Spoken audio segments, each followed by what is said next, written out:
Covering the islands of the Bahamas, ZNS Network presents The Bahamas Tonight.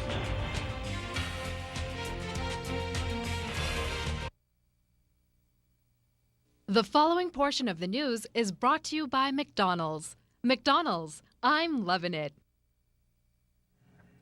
Homeowners in trouble getting the help they need. Good evening, I'm Opal Roach, and this is The Bahamas Tonight. A big day for homeowners in crisis as they get the help they need to save their homes. It was an election promise, and today, government's mortgage assistance plan kicked in. The first step is the application process, and as Janaea Noel Ferguson tells us, many showed up at the banks. Clearing banks participating in the government's mortgage relief plan began accepting applications today and will continue for the next 6 months until March 10, 2013. At several branches today, we observed persons coming in to inquire about the plan. They, however, did not wish to speak with us on camera. Sources in the participating banks say they were given a list of about 800 to 1,000 persons who would qualify for the plan out of the estimated 4,000 mortgage delinquencies, and each branch only had several homeowners on that list. State Minister of Finance, Mr. Michael Halkitis, is encouraging those who may qualify to seek assistance. Today is day one of the plan. I've spoken with the central bank governor, and she's asked the chairman of the Clearing Banks Association to give us a report tomorrow as to how many people came in to access the plan on the first day. And so we're just encouraging those persons who believe that they might qualify, who are affected by the recession or illness, and who find themselves in danger of foreclosure, to go to their banks and apply for the program. While the government expected to assist some 1,100 persons, clearing banks estimated a slightly lesser figure of about 800 to 1,000. Halkitis says regardless of the numbers, the goal is to assist hundreds of homeowners facing foreclosure, allowing them to stay in their homes. If it's a little bit less or a little bit more, we think that it might be more, it might be less. We anticipate about 1,000 to 1,100, and so we'll see as it goes along.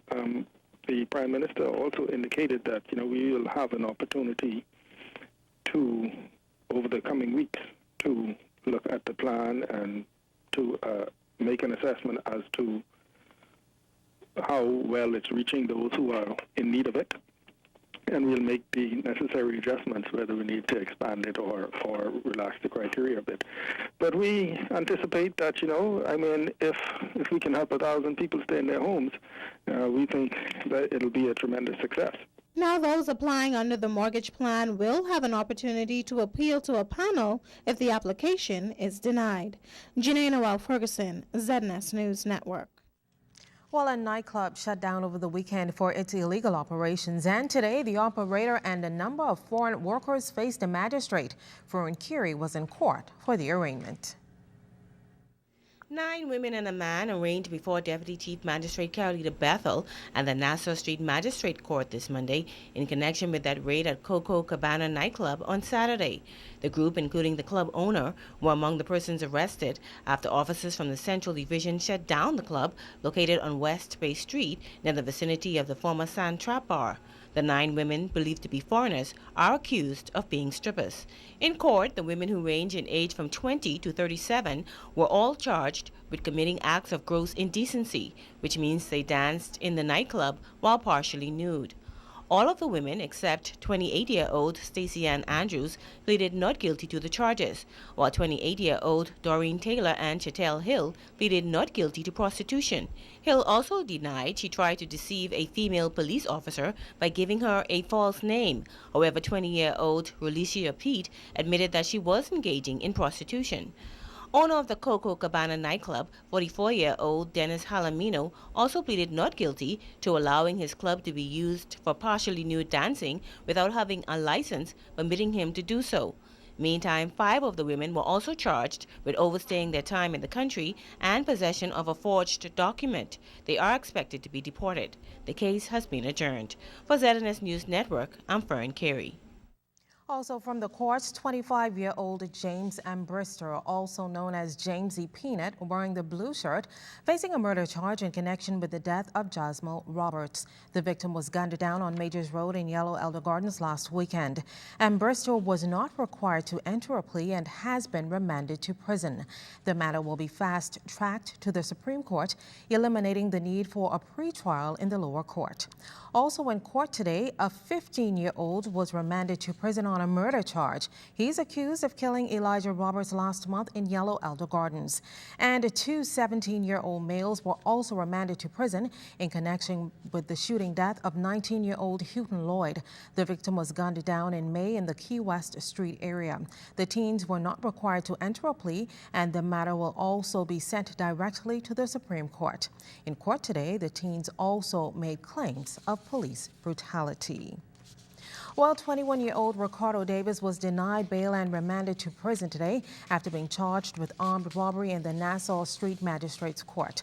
Court records show that on Sunday, September 2nd, Davis and others robbed Dominic Ash of a cell phone and $300 worth of jewelry.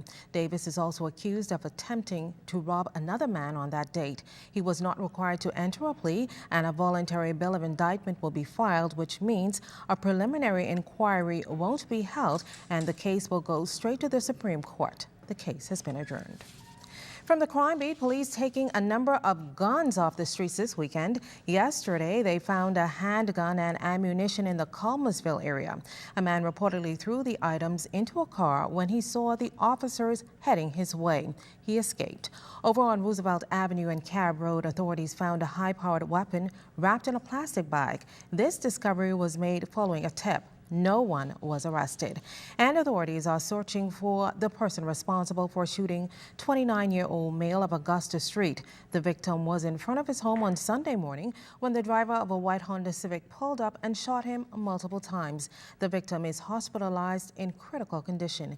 If you can help police with any of these matters, please give them a call at 919 or crime tipsters at 328-TIPS. Well, did government really renew the Bahamas Petroleum Company's license, paving the way for oil drilling? Well, according to a local daily, it has. But Andrew Knowles sat down with the Environment Minister to find out if that is so. Environment Minister Kenred Dorsett is taking issue with an article appearing in a local daily on Monday, reporting that the government renewed the Bahamas Petroleum Company's oil drilling permits. Minister Dorsett says his ministry made no such renewal. BPC released a statement on its website Monday morning stating that it had received written confirmation from the government with regards to the good standing of its licenses and that it was in full compliance with the terms of the signed oil exploration licenses, the provisions of the Petroleum Act, and the petroleum regulations of the Bahamas. There has not been a letter indicating that there has been full and complete compliance with the terms of the licenses, which would, by virtue of the terms of those licenses, provide what some may consider an automatic renewal. But beyond all of those issues relative to the licenses, the government has made it incredibly clear to BPC, and now that has been done in writing. Now, Minister Dorsett noted that his ministry did issue a letter to BPC indicating that while the company had complied with a number of items outlined in the agreements, there was still some critical outstanding issues to be addressed before it will be in full compliance. The BES Commission, which is responsible for advising the government on certain environmental issues, raised some concerns and have asked for additional specificity to be provided by BEC. And so I think that once BPC is able to satisfy the BES Commission and provide the additional information provided, that will enable us to then put the information into the public domain for us to have broad consultation in the views of the public on the issue.